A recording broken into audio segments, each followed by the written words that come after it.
Welcome, everyone, and thank you for joining us this afternoon. My name is Beth Lynch, and I am one of the financial advisors here at Fort Pitt Capital Group. We have many clients that are joining us for this webinar. However, we do have quite a bit of individuals that may not be familiar with Fort Pitt Capital. So welcome to all of you. A little bit about Fort Pitt is on the screen.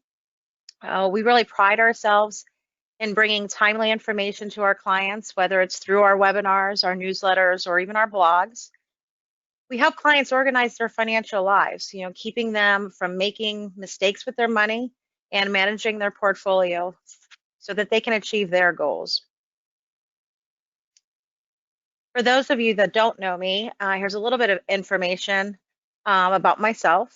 I have been in the financial field for over 26 years now, and I've recently gone through the Social Security intense Social Security training program that was over a few days. And by going through this program, I've always talked to clients about Social Security and strategies, but I learned quite a bit through this training that I wanted to share with others, and I thought was so important that we provide this information to not only our clients, but our community. And this is why we're having these webinars. We are a resource, not just for our clients, but also for our community. There are many life questions that require us to work hand in hand with other professionals that you work with, whether it's your attorneys, healthcare professions, or your CPA, for example. We know that complex issues can be hard to navigate. So our goals really for this webinar is not just to educate you, but to offer a way for the community to hear from financial advisors and other professionals, all working together to get you on the right path.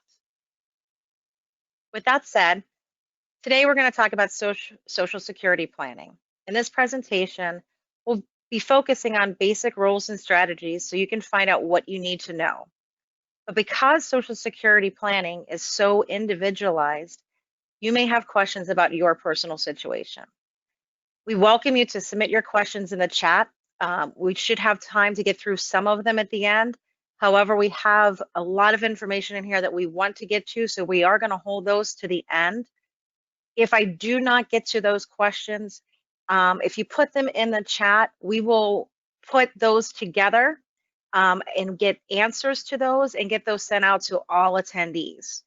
Also, myself and the other advisors here at Fort Pitt Capital would welcome to meet with you at another time and discuss the roles and strategies that we're talking about today. So feel free to reach out to myself or your advisor, if you have an advisor here at Fort Pitt Capital, and schedule some time with them. If you have another advisor outside of Fort Pitt, make sure you're bringing up this information. This is crucial information to your financial future. In the meantime, I hope to acquaint you with some of the basic roles and strategies for Social Security claiming. So with that said, we'll get started. The first and most important thing to understand is that monthly benefits rise with claiming age. In other words, the longer you wait to file Social Security, the higher your benefit will be. So many individuals feel the need to claim as soon as possible. I want to get my benefits. I want to start claiming. I want that income now just in case it's not there. What if I don't live long enough? But we're going to show you that that might not be in your best interest. But to illustrate that, we need to go over a few things as far as some definitions and get some basics down pat. So the primary insurance amount, this is your base benefit amount. If any of you have looked at your Social Security statement, the very top corner of your statement, front page, shows your benefit amount, and that is your primary insurance amount, or PIA. This base amount is calculated at age 62, and it's based on your highest 35 years of earnings. It's the amount you will receive if you file for Social Security at your full retirement age, which I'll talk about next. So during this presentation, we're not going to go into how to calculate PIA. It's very, very complicated, but it's important to know that it is based on your earnings history. And if you've earned Social Security, the maximum Social Security every year for 35 years, you would qualify for the max PIA, which for 2020 is $3,142 a month. If you worked less than 35 years, or if you had several years of low earnings, you may still have an opportunity to increase your Social Security benefit. You can do that either by working longer or earning more money. So as your income goes up, you're replacing some of those lower earning years with the higher earnings. But really our focus today is on claiming and claiming age. So let's keep on moving. Another definition that we need to understand is what full retirement age is. This is not necessarily the age you plan to retire. Rather, it's the age in which you can claim full, unreduced Social Security benefits. This used to be 65 for everyone. Just common. It was actually lined up with your Medicare, which we're not going to talk about here, but that's where that 65. Everyone used to be able to claim full retirement at 65. Now a higher age is used, has been phased in since 1983 amendment to Social Security. So for everyone born between 1943 and 1954, your full retirement age is now 66. For everyone born 1960 and later, your full retirement age is 67. And those that were born between 1955 and 1959, your full retirement age is 66 plus some number of months depending on the year. So if you're in that range of 55 to 1959 to 1955 to 1959, maybe take a mental note of your full retirement age. Again, this is all on your statement. So if you have a current Social Security statement, you will see what your months are. So as I mentioned, full retirement age is the age in which you can claim full, unreduced Social Security benefits. On an earlier slide, we saw that the maximum earner who turned 62 in 2020 will have that PIA of the $3,142 a month. This is the amount that they will receive if they file for Social Security at full retirement age. So even though it's calculated based at age 62, it assumes that you're going to still continue to work until full retirement age. So claiming Social Security before full retirement age will cause your benefits to be reduced. Your benefit will be less than your PIA, and this is called the actuarial reduction. On the other side, claiming Social Security after full retirement age will cause your benefits to be higher than your PIA because you'll earn what we call delayed retirement credits. So the important thing to remember and understand about reductions in credits is that they have been carefully worked out by Social Security. The actuaries have figured this out, whether you file at 62 or 70 or any age in between. They are used to dealing with many individuals. They know that some are going to die early and some are going to live longer. So they figured out exactly how to claim and the percentages and how people file and where the reductions in credits they're going to get. It's very important for any one individual to figure out what age you're gonna file. And the reason is the age you file is going to determine your permanent monthly benefit. If you live longer than average, or there's even a chance you might live longer than average, you'll be better off filing later and collecting a higher benefit for life, even if this means waiting a few more years for those checks to start. So remember, I said that your primary insurance amount, or PIA, is the benefit you'll receive at full retirement age. So what happens if you do apply for Social Security early? Well, your benefit will be reduced, and you'll receive a percentage of that PIA depending on when you apply. If your full retirement age is age 66 and you apply at age 62, you'll receive 75% of your PIA benefit. At 63, it's 80% of your benefit, and so on down the chart. However, if your full retirement age is 67, again, actuaries have figured this out, and you apply at 62, you'll receive 70% of your PIA. These amounts are actually prorated monthly, so if you decide to apply anytime after age 62, your benefit will be reduced by the appropriate amount.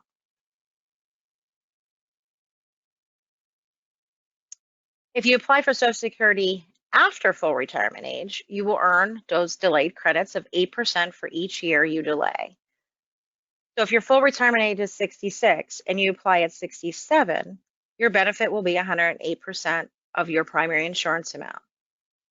At 68, it'll be 116% and so on. However, after age 70, you cannot earn any additional delayed credits. So that's why we say it doesn't pay to wait until after age 70 to apply for Social Security. So now I mentioned that the age at which you claim Social Security determines your permanent monthly benefit. However, in any year that there's inflation, your benefits get what's called a cost of living adjustment or a COLA. In 2020, the cost of living adjustment was 1.6%. So if you were receiving Social Security, you got a pay raise in 2020 of 1.6% on your benefits. Historically, the COLAs have varied very widely. There's been some years where there was zero, and other years that they were higher than 2%. Social Security has projected that the COLA over the next 75 years is going to average about 2.6%. Now, the COLA is applied to the benefit amount. So the higher the benefit, the higher your COLA will be. And it applies to the benefits you haven't claimed yet. So once your PIA is calculated at age 62, that will rise also each year with the cost of living adjustment, even if you delay claiming to age 70. So the upshot here is that between delayed credits and cost of living adjustments, the advantage of delaying claiming is even greater than most people realize. The big question, the when to apply question. It's very complex and it really does require customized analysis. But here's a few points to remember. If you apply early, your benefits start out at some fraction of your PIA, whether it was 75% or 80%. We showed you that chart, and remains at that percentage for the rest of your life. It does not go up to 100% when you reach full retirement age. Once you claim, that's set. The COLAs will magnify the impact of the early or delayed credit because the annual cost of living adjustment is applied to either the lower or higher amount. And this is what causes the disparity to increase with each passing year. Also, the when to apply question impacts survivor benefits as well. If the higher earning spouse maximizes their benefit by delaying to age 70, the higher benefit will transfer over to the lower earning spouse at death. We'll cover this within the survivor benefits section in a few minutes. And of course, you'll need to take into account your health status, life expectancy, income needs, your overall retirement plan when deciding when to claim Social Security. A lot of people always say that, I don't know how I can continue to earn and receive a paycheck, if you will, if I don't claim Social Security early. And again, that's what we help you do by putting together your plan and seeing what other baskets you have available to see if they'd be sustainable so you can hold off on claiming if it makes sense for you. So how to estimate your Social Security benefits. There's a couple ways you can do this. One, you can refer to your statement. It's also a great way to check and double check your earnings history that is on there. You can go to the website and you can use the calculators to estimate your retirement benefits. You'll need to set up an account and answer some of those questions. They usually ask you for your date of birth, your Social Security number, and your mother's maiden name. Don't worry, the site is secure, so it's easy to do. And they also have a few other calculators on there that you can use to estimate. Or you can give us a call and we can help you figure out exactly how to estimate your benefits going forward. The website's there for you guys to use to log on if you have not set up your account on Social Security.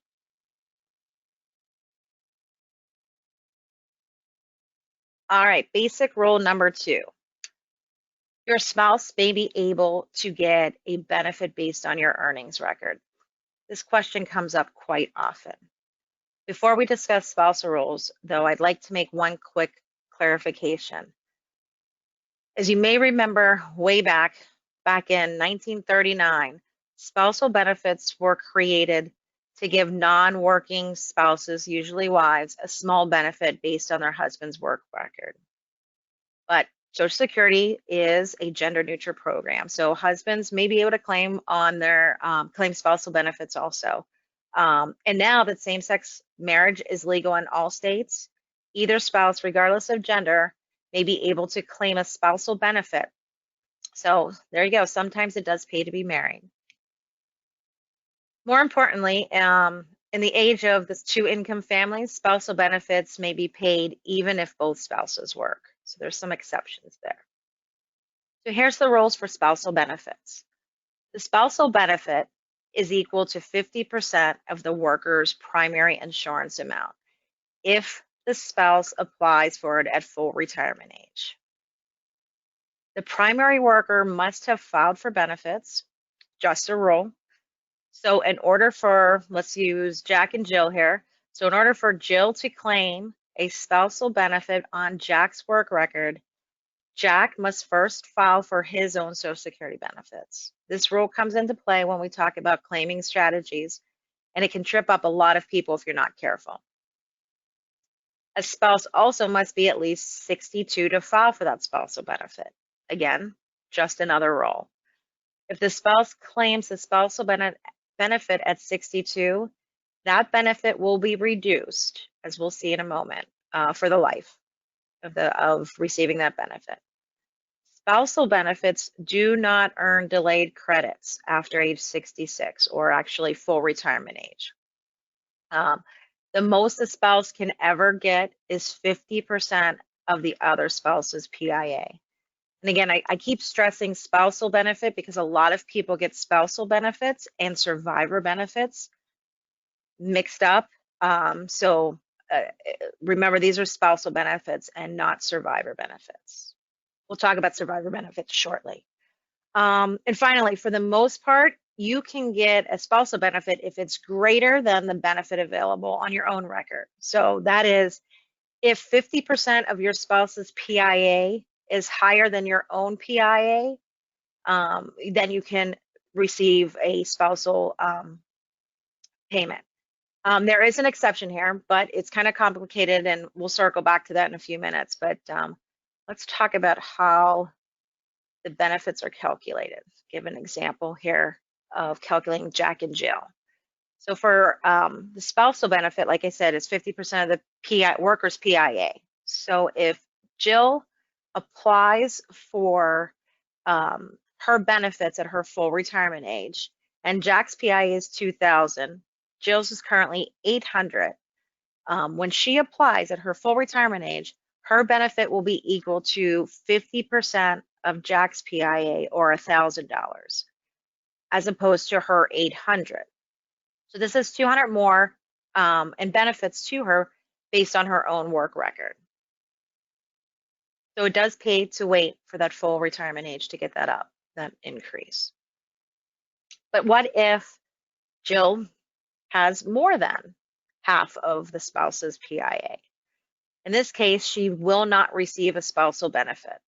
She would be paid on her own benefit instead. I know there was one of the questions that had been submitted about who can claim, and this is one of those cases where you cannot claim on your spouse if your benefit is more than 50% of your spouse. There is an exception to this. I will note that, but it doesn't apply to everyone, and we'll see that in a second. But in this example, Jill's PIA is $1,500 a month. So since her benefit amount is higher than the 50% of Jack's benefit, Jill will just receive her benefit and will not get a spousal benefit. Okay, so let's talk about the exception rule. Here's the exception. If Jill, in our example, was 62 or older at the end of 2015, she may file what's called a restricted app for Jack's spousal benefits and receive 50% of his PIA, while her own benefit builds those delayed credits to age 70 that we talked about. Again, she's going to file restricted. So if you were born before January 1st, 1954, you may be able to take advantage of this. This strategy can give a couple tens of thousands of dollars in extra spousal benefits and was considered a loophole, and that's why it was closed by the Budget Act of 2015. But new rules are being phased in. So people who, like I said, were 62 or born January 1st, 1954 or earlier are grandfathered in under these old rules. So again, if you're eligible, we definitely encourage you to take a look at that and see how it could work for you. And I'll be showing you an example here. Okay. So regardless of which rule you fall under, the key is to maximize benefits for a married couple. And the way to do that is to coordinate those benefits. And here's what we found. When both spouses have relatively high PIAs, that is, the lower earning spouse's primary insurance amount is more than half of the higher earning spouse's PIA, it pays for both spouses to claim their respective benefits at age 70 to get the maximum delayed credit. Our calculators show that if both spouses have average or longer than average life expectancies, this will maximize benefit for both of them over their lifetime. Of course, we know that health and longevity and other investments are all going to come into play and should be taken into consideration when building out your strategy. Then, depending on the spouse's ages, one spouse may be able to claim a spousal benefit between age 66 and 70, but this is the exemption I mentioned earlier. If you were born before January 1st, 1954, you may be able to claim a spousal benefit at age 66 while your benefit builds those delayed credits. Please come talk to us so we can determine if you are grandfathered under the rules, and if so, again, it can mean tens of thousands of dollars, and we can show you how to apply for that restricted app. Again, this is only for a select few individuals. Let's take a look at an example with Bob and Betty, who are married. They're currently both age 59, and Bob's PIA is $2,800 and Betty's is $1,800. So let's assume that their life expectancy is 85 for Bob and 95 for Betty. Sorry, we always seem to kill off the men first. So the question is, when should they claim Social Security? I'm going to show you what our analysis puts together in our calculators. And this is just a partial analysis that we can run for our clients and give them as a handout when we're building portfolios and plans for our clients. So this calculator is going to identify several different claiming scenarios and strategies for Bob and Betty. And you can see that in scenario one, they both claim early. They claim as soon as possible at age 62. Scenario two is where they both claim at their full retirement age. In this case, their full retirement age is 67. In scenario three, we show Betty claiming early at age 62 and Bob holding off and claiming at a later age since his PIA is higher. And scenario four is the max benefit, and that's based on, again, the life expectancies of 85 for Bob and 95 for Betty. But this scenario shows them both claiming at age 70. Here's the graph that shows those lifetime benefits for each claiming scenario. It's hard to believe that a couple could easily receive over $2 million in Social Security benefits over their lifetime. And that's what can happen if you resist the urge to claim benefits at 62. You can see here that they will get the most lifetime benefit if each claims benefits at age 70. Sometimes it's not always possible, but if you're able to, it makes a lot of sense going forward. Now you can see that in this scenario, because of Betty's PIA, she wasn't entitled to a spousal benefit because of her benefit being higher.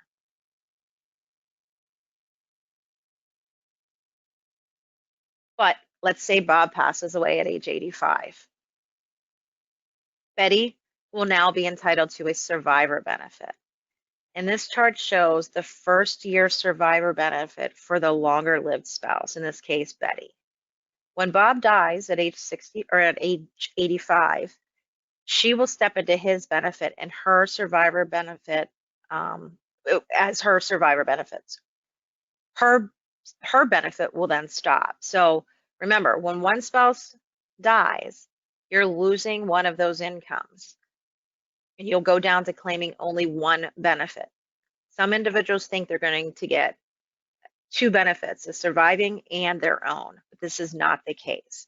So you can see here that the two scenarios that call for Bob to claim at age 70 will get her the highest survivor benefit. So let's say now we change Betty's to back to that $800, which is less than half of Bob's PIA. So now she's entitled to a spousal benefit, and we refer to this a lot of times as called a spousal add-on benefit. So now what happens? As you can see, very similar scenarios. In this case, again, scenario one is that they're both claiming early at age 62.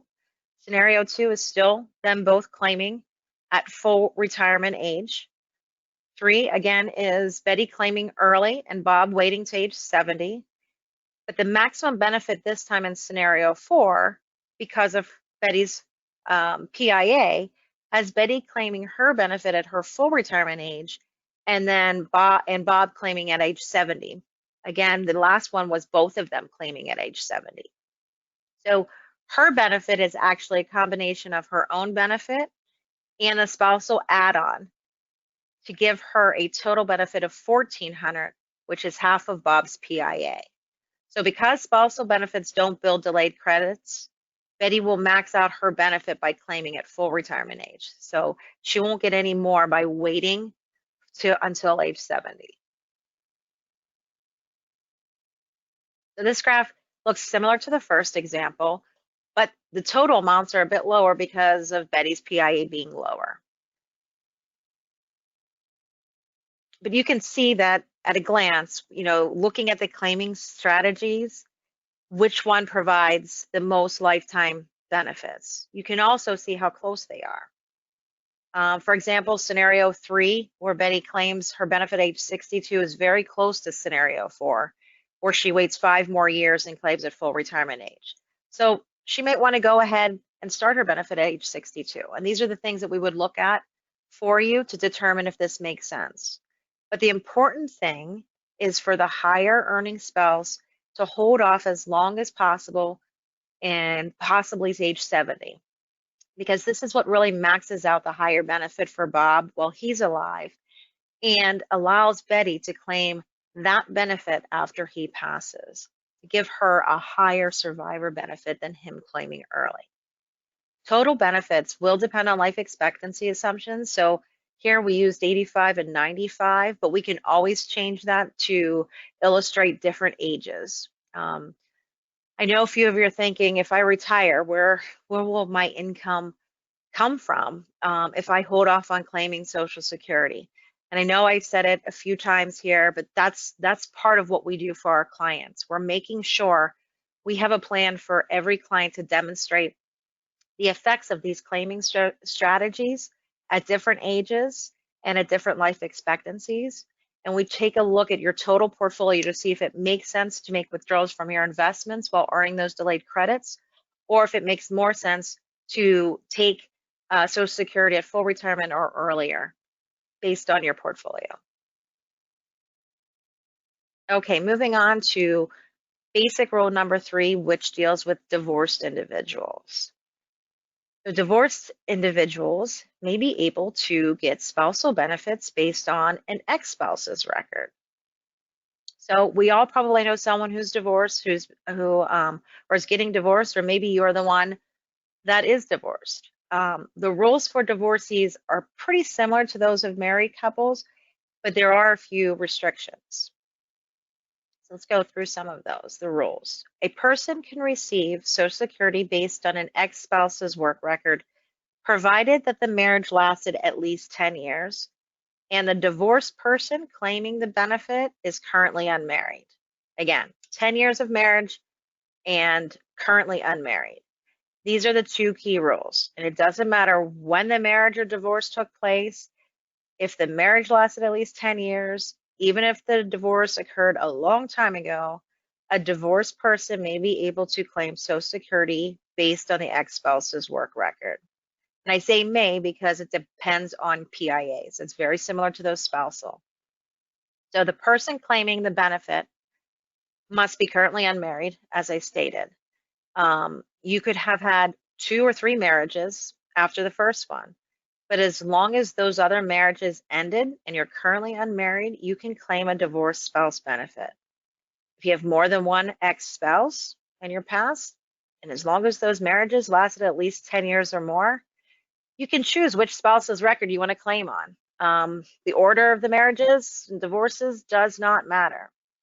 Other rules that there are for ex-spouses, the ex-spouse must be at least age 62, and the divorce had to have occurred more than 2 years ago if the ex-spouse wants to file. So if the divorce occurred more than 2 years ago, the ex-spouse doesn't need to have filed for his or her benefits. If it was less than that, then they would have had to have filed.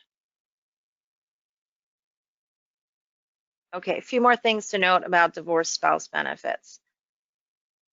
First, more than one ex-spouse can receive benefits on the same worker's record. So if your ex-spouse has remarried a couple of times, all 3 exes can claim on a divorced spouse benefit, as long as those marriages lasted at least 10 years. I've had clients come up to me and say, oh, well, he's remarried and I didn't know that I could, that I can get that. I don't want to mess their benefits up. It has nothing to do with the ex-spouses, the new marriage. The benefit is the same for all. So I'm going to use an example of Johnny Carson, for example. He was married 4 times. His marriage to Jody lasted 14 years, so over the 10. His second marriage to Joanne only lasted 9 years. His third marriage to Joanna lasted 13 years, and his fourth marriage to Alexis lasted 18 years. So if you look at all of those, Jody and Joanna could have each claimed a divorced spouse benefit on his record because of those marriages lasting more than 10 years, assuming they were not remarried. Now, when he died in 1985, both Jody and Joanna could claim divorce spouse survivor benefit, and Alexis could claim a regular survivor benefit because she was still married to him when he passed. Now, his second wife, Joanne, she's out of luck again because that marriage only lasted 9 years. So the benefits that are paid to one ex-spouse, like I said earlier, they're not going to affect the payments to the worker, the current spouse, or other ex-spouses. You don't need to even know where your ex-spouse lives currently. You just need enough identifying information that Social Security can help you look up his or her record. You also need to provide documentation showing the dates of the marriage and the divorce. They want to see that 10 years. So sometimes that's the hardest part, is finding those documents. So please note, if you are receiving divorced spouse benefits and you remarry, your divorced spouse benefits will go away. However, you may be eligible to receive spousal benefits based on your new spouse's work record. So you can always switch to that or your own record if you also qualify for Social Security. Okay, so that covers divorce. Let's move on to rule number 4, which is widows and widowers.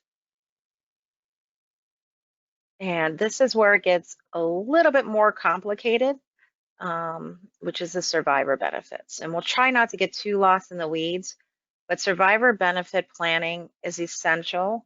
And there's a few things that you absolutely need to know.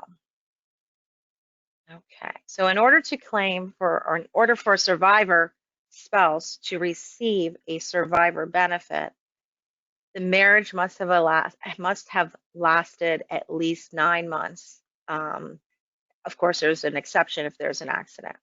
Okay, to start the benefits, the survivor must be at least 60. There's an exception if you're disabled, it's age 50. However, if the widow or widower applies before full retirement age, the benefits will be reduced as it is for regular retirement benefits. So the same rules apply. So when we're looking at when to decide to apply for regular retirement benefits, you also want to think about when to apply for survivor benefits. If you remarry before age 60, you will not be able to receive a survivor benefit based on your previous spouse's record unless that remarriage ends. We've seen cases where a survivor is contemplating getting remarried in their late 50s, and they have held off until they've turned 60, a nice long engagement, in order to be able to claim those survivor benefits from their first spouse. If you remarry after age 50, you'll still be able to claim those survivor benefits. So sometimes it makes sense to hold off if possible. Divorced spouse survivor benefits are available if the marriage lasted at least 10 years, which we talked about in the divorce section. As we saw with Johnny Carson, two of his ex-spouses could claim divorced spouse benefits, survivor benefits after his death because of those marriages lasting at least 10 years. So survivor benefits are twice as much as spousal benefits. And that's why I was explaining and saying that there's a difference between a survivor and a spousal benefit. The survivor benefit is 100% of the worker's PIA instead of that 50%. So that's why we say holding off as long as possible is so important for that surviving spouse. So if both spouses are receiving benefits and one spouse dies, the other spouse may switch to the higher benefit. So here's an example. Let's say Joe and Julie are married. Both are over over full retirement age, and are currently receiving Social Security benefits. Julie's benefit is $2,000 a month, and Joe's benefit is $1,200 a month. If Julie dies, Joe's $1,200 benefit will stop, and he will start to receive survivor benefit, which is equal to Julie's benefit of $2,000 a month. So one important note about survivor planning is that the loss of one benefit. Most widow and widowers need at least 2/3 of the amount of income they were receiving as a couple. So it's important to plan for the loss of one of those spouses' Social Security benefits. So even though if you plan out, knowing that you can claim on that the higher spouse's benefit, that's what gives you those delayed credits and gives you that higher benefit going forward. So often it's the higher benefit that you want to retain at the death of a spouse, which, when you're losing one of your Social Security checks. Also, if Julie would have maximized her benefit by waiting, that's what I was saying about the delayed credits, and waited until age 70 to claim, her benefit would be higher, depending on when her full retirement age was. So let's say that she got the 32% and now her benefit was $2,640, I believe, with the additional delayed credits. Joe's survivor benefit would be $2,640 instead of $2,000 a month. So again, maximizing his survivor benefit and giving him more than that $1,200 he was receiving. So without going into too much detail, really the main point that I want to get across is the amount of the survivor benefit is going to depend on two things: the age in which the deceased spouse originally claims their benefit. This is going to determine what the original benefit is, and the age in which the widow or widower claims the survivor benefit to determine the actual benefit. The widow or widower will receive the highest income if the deceased spouse originally claimed his or her benefit at age 70, and the survivor claims the survivor benefit at full retirement age or later. Higher earning spouses who feel young and healthy often don't think about that survivor benefit when they're deciding when to claim their own benefit. But as we saw with some of the examples with Bob and Betty and Joe and Jolie, the survivor income can be significantly lower if the higher earning spouse claims their benefit early. So survivor planning, again, is a very important part of Social Security planning, and especially for married couples. It can really influence the surviving spouse's standard of living later in life based on decisions you make now. It's really a customized process. Everyone's situation is different. What if you already have been widowed? So let's say your spouse died either before or after starting Social Security benefits. Or maybe you were married over 10 years, divorced, and now your ex-spouse has passed away. Is there anything you can do to coordinate your survivor benefit with your own retirement benefits to maximize income and lifetime benefits? Well, the answer is yes. You can sequence your benefits to your maximum advantage. You can start with one benefit and then switch to the other. So the rule here is to always take the higher benefit last. If the survivor benefit is higher, then you start your retirement benefit and at age 62 and then switch to your survivor benefit at full retirement age. If your retirement benefit is higher, start your survivor benefit as early as age 60 and switch to your retirement benefit at age 70 by earning those delayed credits. So let's take a look at an example.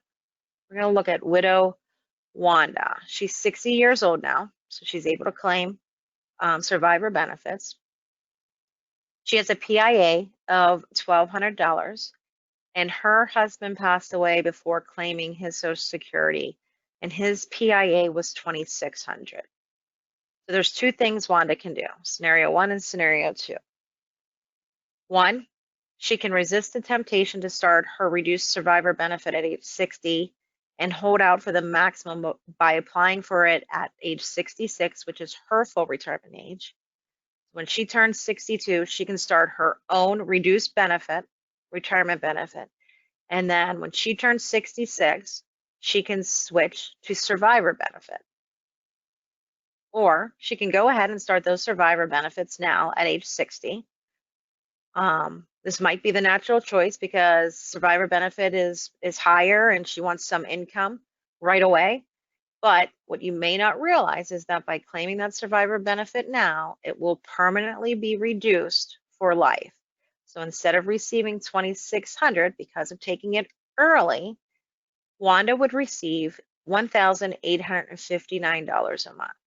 So which one do you think will give her the higher benefit over her lifetime? As you can see, it's over $300,000 worth of differences over her lifetime.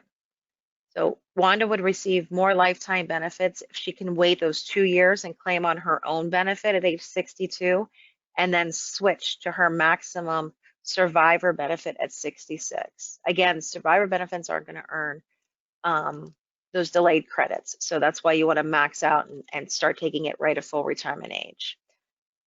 So these claiming scenarios aren't always intuitive, and that's why we really do depend on the calculators and the software that we use to show what the benefits would be over a lifetime and base it on different claiming ages, different life expectancies, and seeing what each scenario can do and what makes sense for you. So we've already talked about the disadvantages of claiming early in terms of that reduction. But there's also another reason why you may not want to claim early, and that's what's called the earnings test. So if you claim benefits before full retirement age and you continue to work, your benefits will be withheld. And this is what we refer to as the earnings test. So if you apply before you turn your full retirement age, and you earn more than $18,240, that's the earnings limit for 2020, every dollar in benefits will be withheld for every $2 you earn over $18,240. So a dollar in benefits will be held for every $2 you earn that's over $18,240. It's a low amount as far as income. So you can see how someone can hit that very easily and actually not receive a benefit. So it's important to know. The other thing is it's important to know that you're not really losing that money Your benefit will be adjusted upward when you do turn full retirement age to make up for it, that as if you had applied for it later. So this means if some of your benefits are withheld due to that earnings test, your new benefit will be higher. It'll be recalculated as if you had started at age 63, 64, or 65 instead of 62, based on those earnings. So it can actually be advantageous in the event that you have filed at 62 and you regret it. You know that if you are still working, you're still earning credits and it does come back to you. So don't let the annual earnings test completely discourage you from working. The more money you earn, the more money you will have in benefits later on. Like I said, they do not penalize you for working. They will adjust it and end up with a higher benefit for the rest of your life, assuming you continue to earn. Those will come back to you. So, but the way to avoid the earnings test entirely is just wait until your full retirement age, and then you don't have to worry about calculating that those benefits, or reduction in benefits, I should say. And the other thing about the earnings test that people sometimes do not realize is that it applies to every type of benefit. So it is for retirement benefits, spousal benefits, and survivor benefits. So it may cause your spouse's benefits to be withheld. So if John and Jane are 62 and Jane's getting that spousal benefit off of John's record, and John goes back to work, then Jane's spousal benefit will be withheld depending on how much John makes. Also, by the way, if you are self-employed, you're a business owner who pays themselves a small salary to try to stay under or around the earnings test, just to note that you may be subject to some extra scrutiny. They are on to business owners that have done this. So let me just say that be careful. You could be audited very easily if you try to do that. So again, the earnings test can be a hassle, and if you can skip it entirely if you just hold off until turning full retirement age. You will not have to worry about the earnings test, but it does come into play quite often, especially for survivor benefits, because you want to take it at age 60, but if that survivor is still working, they realize that they end up not getting their survivor benefit, or it's drastically reduced. Okay. Our last basic rule. So we're getting close to the time here. I know we've covered so much, but this is one of the other questions that I know we've seen, which is taxation of benefits. So there's the difference between a reduction in benefits based on earnings and taxation of Social Security. So Social Security benefits may be subject to income tax, and the amount that you owe on your benefits is going to depend on how much other income you have. And we're not going to spend a ton of time here. There isn't much really that can be done. So there's a few strategies you can deploy, but it's good to know what the provisional income is and what those taxes are for each filing status. So the table on the screen right now shows taxation of Social Security benefits based on different income levels and based on different filing status. So your income is not just AGI, it's what's called provisional income, and this includes your AGI plus 1/2 of Social Security benefits plus any tax exempt interest. So if you have municipal bonds, that interest does come back into play to add up to or equal what's called your provisional income. So if the provisional income is under $32,000 for a married couple, no benefits are subject to tax. However, if that provisional income is between $32,000 and $44,000, up to 50% of the married couple's benefits are subject to tax. And if it's over $44,000 for married, up to 85% of the benefits are subject to tax. You can see there for singles, the thresholds for singles is between $25,000 and $34,000. Anything over $34,000 is 85%. And in the case of married filing separately and living with a spouse, 85% of Social Security is taxable regardless of your income level. So The important thing to remember here is that up to 85% of your Social Security benefits may be subject to tax depending on your other income. Again, it's not a reduction like we were talking about for the earnings test, but this is a tax on Social Security. So ways to minimize taxes. It's a couple different things you can do to lower your income. Sometimes they're easy to do. Sometimes it's a little harder to do, depending on how much you have saved throughout your lifetime. But you do it by trying to limit your investment income, depending on how you invest your taxable side. And again, you should be aware of those municipal bond interests. Again, is coming back in, which is usually tax-free. It does count for income for purposes of calculating tax on your Social Security benefit. So here's a few other things that you can do to anticipate. You can anticipate your required minimum distributions from your IRA. A lot of times these are very high. Comes age 72, you have to start drawing down. And depending on how much you have accumulated in those 401ks that have rolled into your IRAs, now you have to take out a required amount. And a lot of times that amount will be over that $44,000 for married couples. So you can consider drawing down on your IRAs a little bit earlier to try to reduce that. Sometimes it'll work. You can consider converting traditional IRAs to Roth IRAs, which will then generate tax-free income later. You can delay your Social Security, which will reduce the number of years that benefits are subject to tax. And you can reduce your expenses or pay down some debt to lower your income so that you have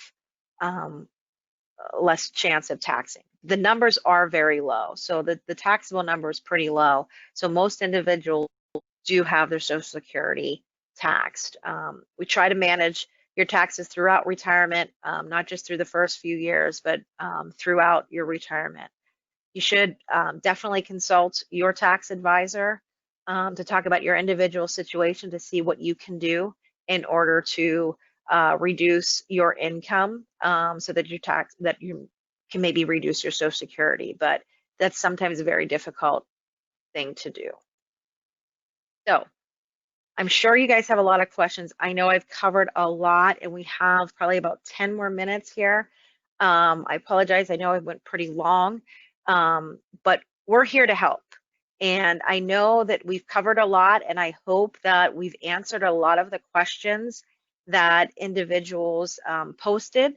But I'm sure you still have a lot of questions and especially ones that are particular to you. So we would be glad to help you and we want to consider each of the questions that you come up with and help you come up with a plan for your personal situation.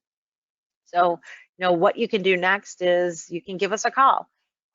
Social Security it's too important for guesswork.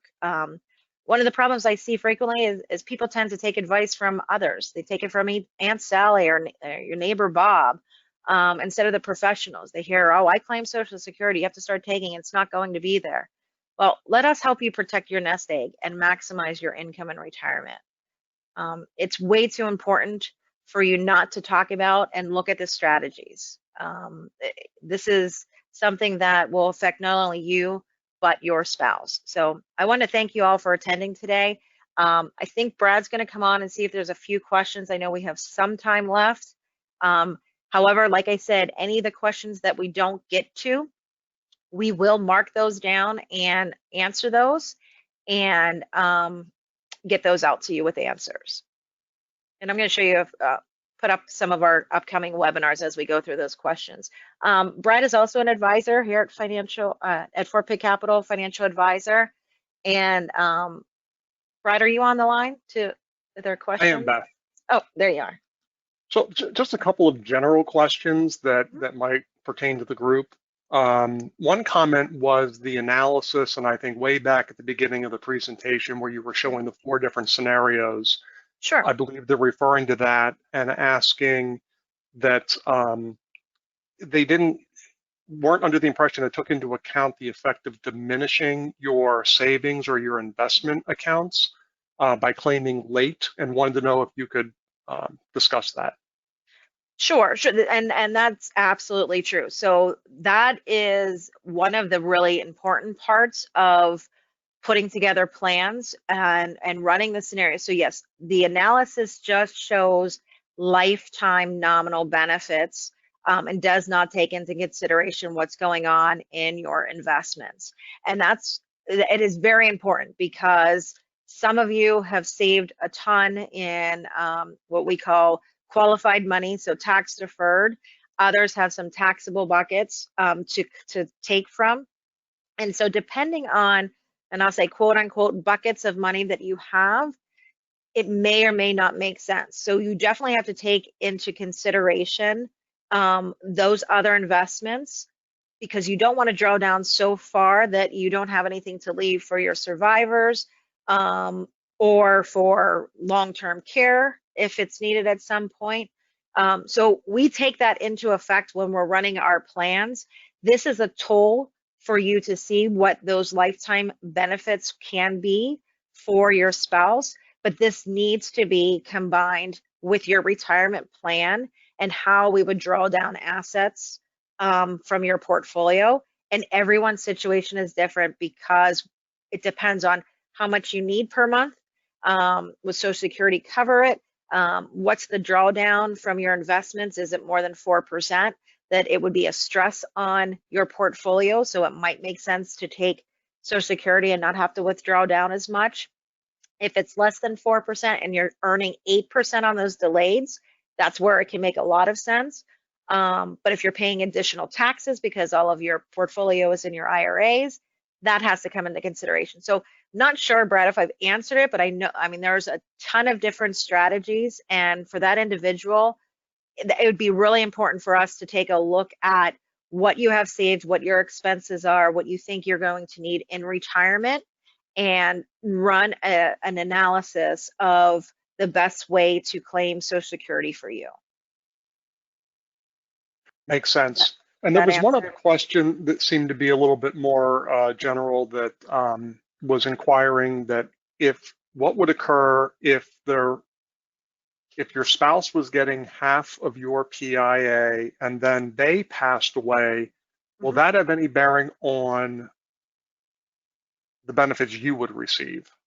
No, you would still receive your benefit because it would be higher. So that's why you really want to try to hold off as long as possible on that higher earning spouse, because if the lower earning spouse passes away, you haven't reduced your benefit going forward as the higher earning spouse. So if they pass away, your benefit will continue on. If you pass away, that same benefit is the survivor benefit. So it's always going to be the higher one that's going to take over. And that's why you want to delay. Even if your lower earning spouse passes early, you will continue to get yours. It will not have any effect on your benefit. You won't get additional, but you will not get less. And then Beth, what if the primary spouse passes away in that scenario where somebody was receiving the 50%? The higher earning? I'm sorry, what was that, Brett? Who passed? If the higher earning spouse passes Okay. away under that scenario was Yep. the other. So if the higher earning spouse passes away, then the survivor who was getting less than 50% will step into that higher earning spouse's benefits as their survivor benefit. So they'll get 100% of that higher earner spouse's benefit instead of the 50%. So they'll step into that higher benefit.